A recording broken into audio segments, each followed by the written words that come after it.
Aline fait partie de ces Calédoniens qui n'achètent plus leur yaourt mais les fabriquent. La recette est ultra simple et nécessite 2 ingrédients seulement, le lait et le ferment lactique. Après, on peut aromatiser en rajoutant un peu de vanille ou... Voilà, ça c'est vraiment au goût de chacun. Moi, je fais des yaourts nature.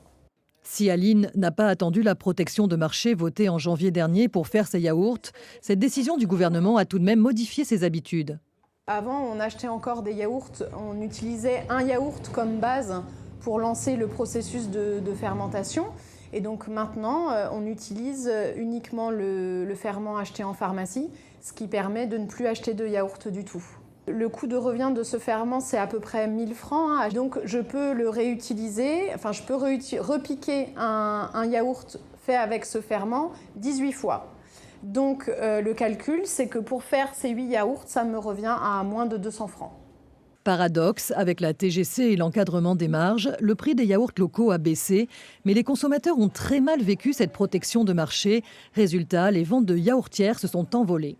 Par rapport à l'année dernière, on a augmenté à peu près de 40% en une année. Oui, beaucoup de clients. C'est énorme. C'est énorme. Et est-ce que les clients, clairement, vous disent que c'est suite à la mise en place de cette réglementation ? Tout à fait. Donc dans nos yaourtières, on en vend à peu près, on a à peu près une dizaine de ventes par jour. 10 yaourtières vendues par jour, c'est autant de consommateurs qui n'achètent plus les yaourts du commerce. Dans cet hypermarché, les ventes se sont effondrées, moins 30% de chiffre d'affaires depuis le début de l'année.